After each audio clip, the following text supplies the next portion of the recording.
Okay, hi everyone. Good evening. Thanks very much for joining the webinar this evening. My name's Cameron McLennan. I'm the head of SME growth at Firefish Software. This evening, I'm going to talk to you about the subject of why I believe that marketing is eating sales for breakfast. A little bit of context. I'm going to start having a wee chat about sales and what that used to look like and what it looks now. Do the same with marketing, and then move on to the subject of social selling. So we'll cover off what's changed, what stayed the same, and how recruiters can stay competitive with this. Technology is a double-edged sword. Just as salespeople, i.e. recruiters, are moving into the future, buyers are already ahead of us. So if we think about the way that we make purchasing decisions at the moment, if you're going to go and book a cab, for example, we now do things like use Uber. If we're going on a holiday, we look at things like Airbnb for cool places to stay. If we're going to attend a conference, we'll use things like Airbnb for that as well. The way people in this day and age make business to business decisions is changing often faster than the way we actually sell to them. So it's really, really important that we try and continue to move at pace and stay in line with the person that's actually making that purchasing decision. So let's have a look at what I mean by this in a bit more detail. So some of you will have seen this before, the sort of marketing and sales funnel. I know Mark Hopkins has spoke about this in the past, so it's quite interesting to have a look at this. So basically, this here represents what the marketing funnel looks like on the left-hand side in the past and where it is now. So the old sales funnel on the left is gone. Okay, if you want to stay in the game, it's time to change, or you could find yourself going the way of the dodo. Constant change is one certainty. Here are three more. Business-to-business buyers don't buy like they used to. Your competition don't compete like they used to, and your recruiters can't sell the way that they used to. The internet has liberated information, and we're now in the age of the self-educating buyer. This has shifted control to the buyer and fundamentally changed the way that we purchase. The sales funnel versus the purchase funnel concept is quite an old one. To get a handle on this, it's quite good to look at an old sort of process that used to be called, it was called AIDA, and the acronym was the 4 buying stages. So you have the awareness stage, the interest stage, desire stage, and the action stage. So what's suggested here is that you try and create an awareness of a need, then you move that state of interest in the service, and if the service meets your need, then the desire, we've assured ourselves that it means our need, we take action in the form of a purchase, and happy days.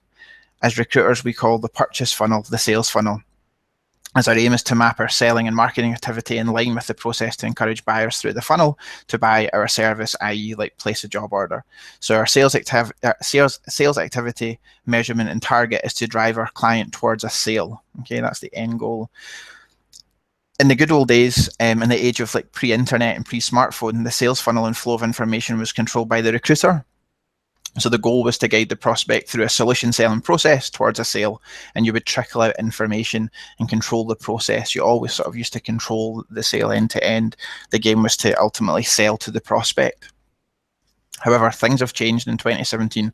We fast forward to where we're at now. It's the age of the internet, interconnectivity. Information is everywhere. The game's changed massively from what it used to be.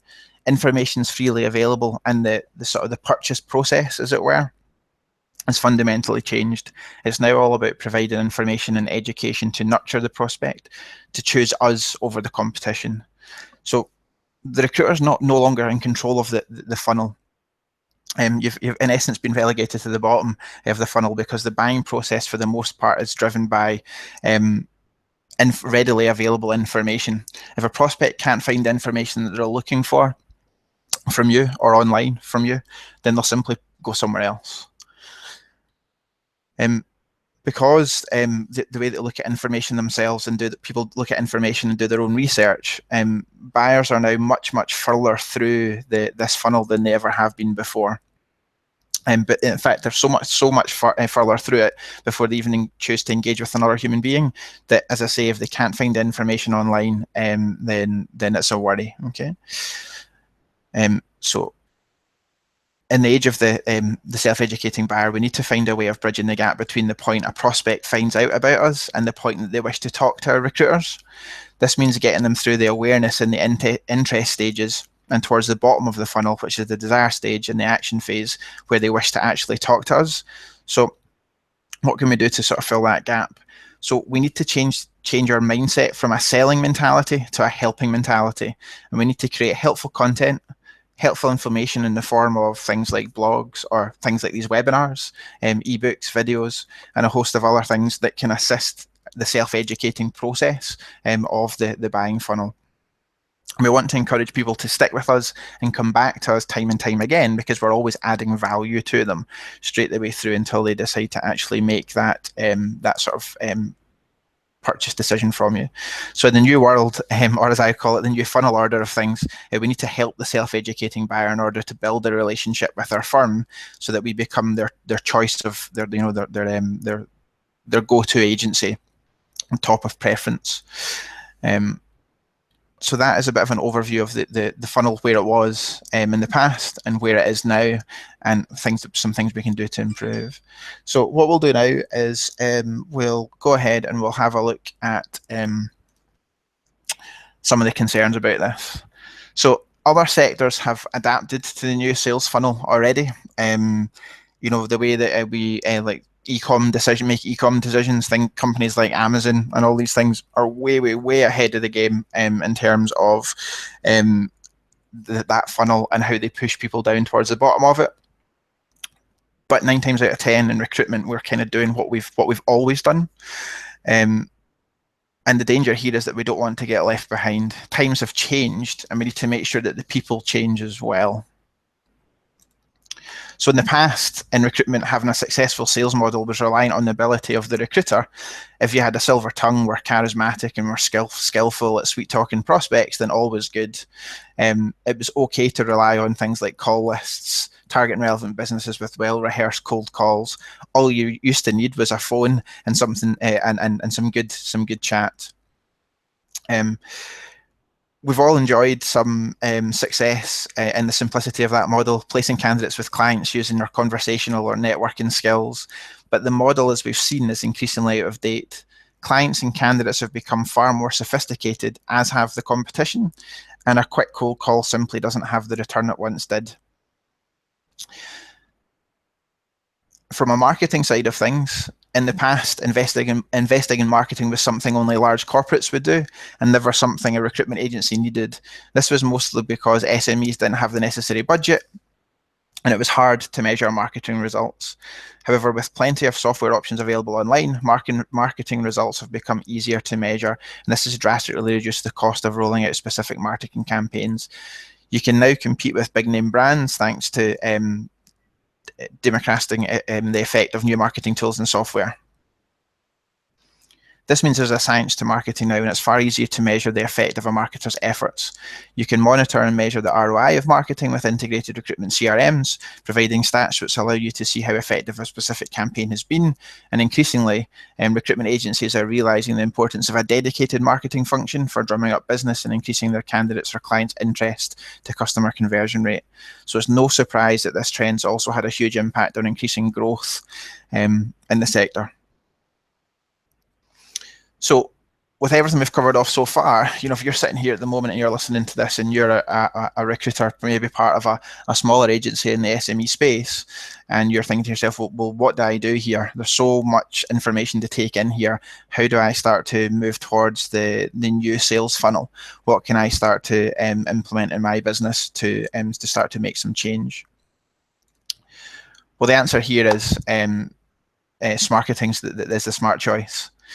After all, recruiters don't usually define themselves as either marketers or salespeople, but you work in both of those categories every day. From selling your service to a client to marking out a job ad on social media, the traditional recruitment job has changed drastically.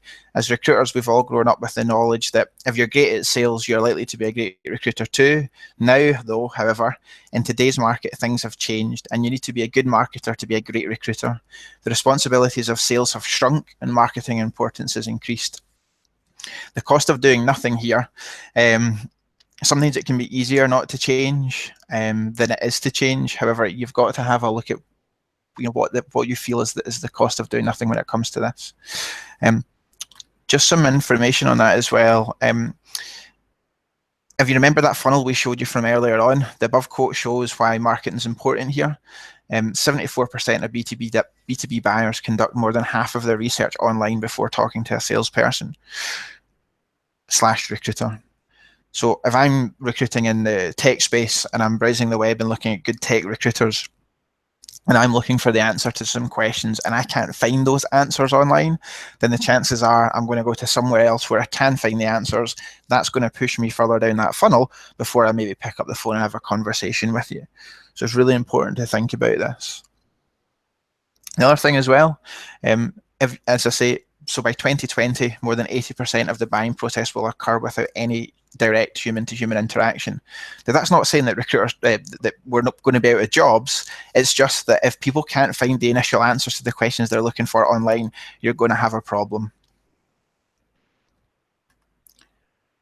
And this is why you should take note of this. 90% of decision makers don't respond to cold outreach anymore. And marketing can increase this, okay? Marketing can increase the amount of sales that you'll make. To speak from practice here, this is something that we implement at Firefish. We're very much working through the new sales funnel now, and the impact that had on us was huge. We're using a variety of marketing tactics and programs, but in the past we had no way to tell how effective any of them were. So our cost per customer, when we started to track this and work towards a new funnel, our cost per customer acquisition was through the roof. We're up against a really stiff competition in the market, and we needed to find a way to differentiate ourselves without increasing our budgets. So we implemented an inbound marketing funnel, and the impact on the business was huge. Okay, but change is expensive. With all this in mind, you might still feel that change is too much to take on. It's easier to make more phone calls and just do more of what you're currently doing, but not implementing marketing can have devastating consequences. It could lead to less revenue, less placements.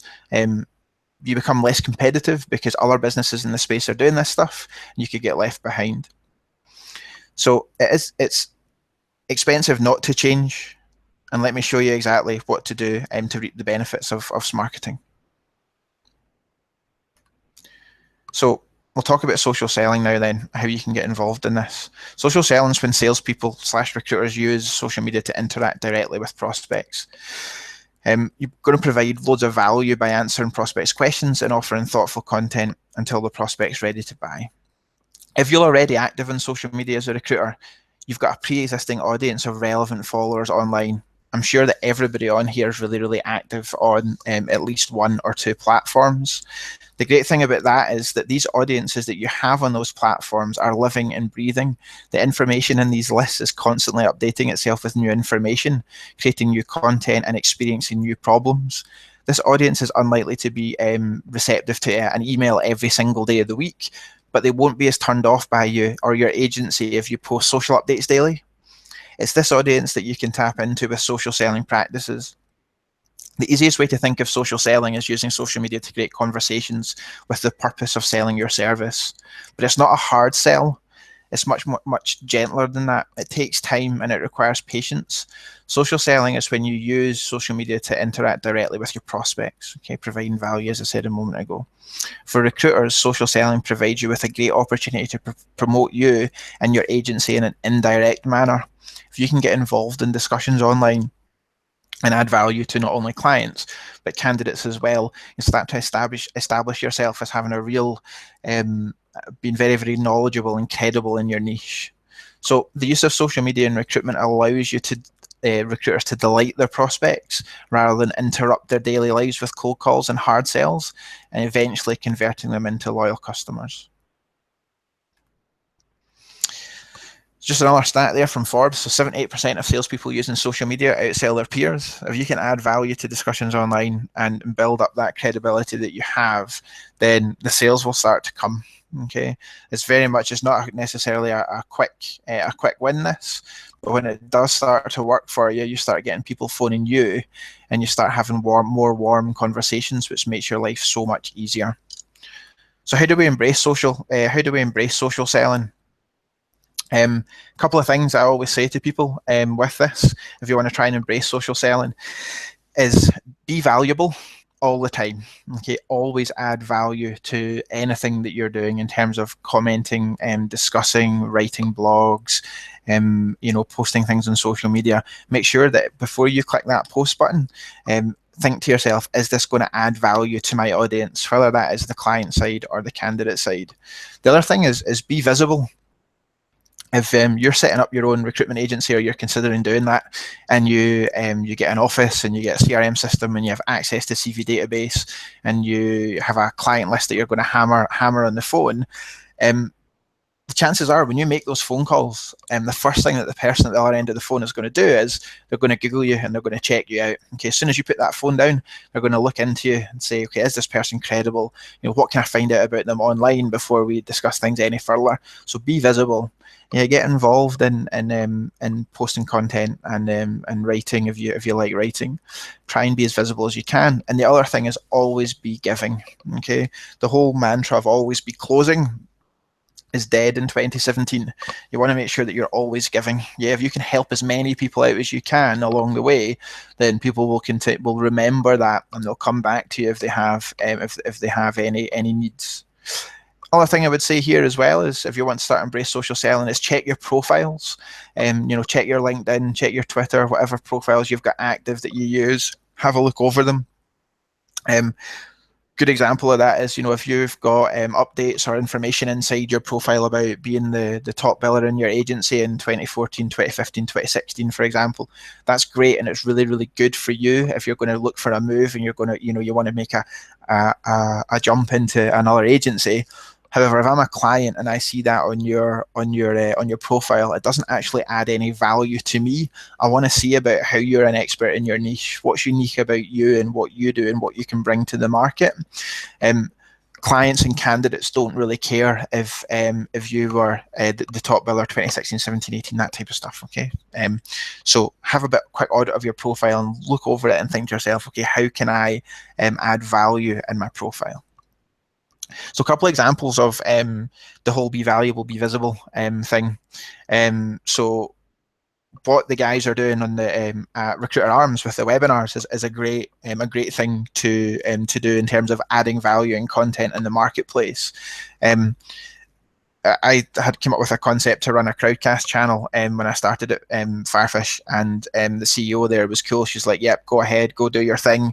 And it's leading to me having a warm list of people that are quite influential in the industry. There's no reason why recruiters can't do this.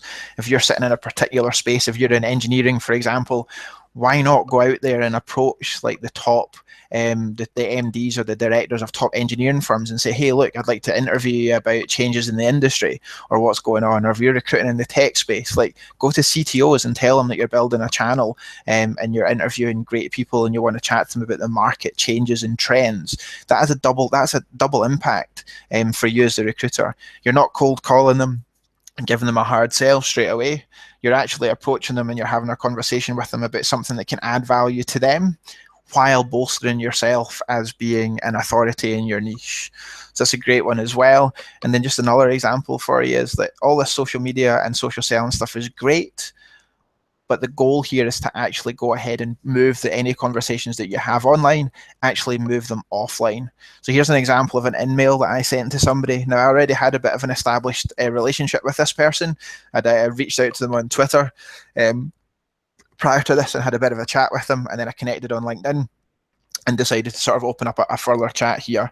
The goal with this particular message here was to actually try and add value to them. So we'd had a chat about like the value of data. So I wanted to try and add value to them, wanted to give them some more value about an event we were hosting with loads of credible people in the industry that were going to be attending. So I felt I could get value with that. I've then got a link to a blog that I know you'll get more value from as well. And then I try to move the conversation offline as well, okay, by actually saying, let's go ahead and have a chat about this. So this stuff works, okay. That's an example for you. Always add value, and the end goal is to obviously move the conversation offline, okay. A couple of things to think about here in terms of like what not to do. So don't try and do everything. Okay, there's just not enough hours in the day. You should be working 24/7 if you tried to cover absolutely everything in terms of all the different social channels. Don't try social. Actually learn about it. Take some time out, do invest some time in learning as much as you can about the channels that you want to use. Don't expect too much straight away, because as I say, this is it can be a bit of a slow burner.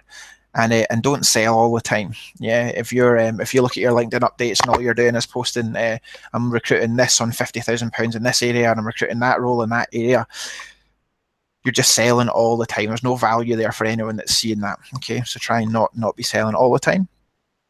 Some things to do as well. Do pick one channel. Yeah, initially, just get really, really au fait and comfortable operating with one channel. Probably most of you are all over LinkedIn all the time, so continue to do that, and think about putting some content out to the market as well. If you're not a good writer and you're not comfortable with that, then think about interviewing some people in your space. Use platforms like Crowdcast to do things, or you could be doing that as well. Think long term as well. As a slow burner, you're not going to get results at this straight away, but it's definitely worthwhile putting in the effort, and there's some people in the group in here that can testify to that. Mark, I know, has been putting a lot of effort into this, and it's given him a return now. And learn about marketing. Yeah. Read as much about this stuff as you can, and try and stay ahead of the game. If you think about it, if you're doing something that the competition aren't, then you're already ahead of them. And do amplify your brand. It's worthwhile investing in your brand. If your website's not up to date, if your social channels look rubbish, then it's definitely worth investing in that, because, as I say, the first port of call, the first thing people do now when they speak to someone for the first time, is they check out their online presence. And lastly, if you guys are wanting to some more information on this, jump on to the link here. We've got a social selling ebook with some actionable tips and some processes that you can put in place in your agency for outreach on the client side. So if you jump on that, it's going to be at the top of the page there, the ebook on social selling. Other thing to note here is it's not the strongest of the species that survive, but the ones that are responsive to change. Okay, so just don't be afraid to make changes. Don't stay stagnant. Try and not do what you've always done. Evolve and change and move at pace, and you'll always do well in this industry. And lastly, for me, you can't be valuable if you're not visible, and you can't be visible if you aren't valuable, and you can't create opportunities without creating conversations. So embrace social selling, be smart, be visible, and be social. Your target audience is on social. You need to be too. Okay.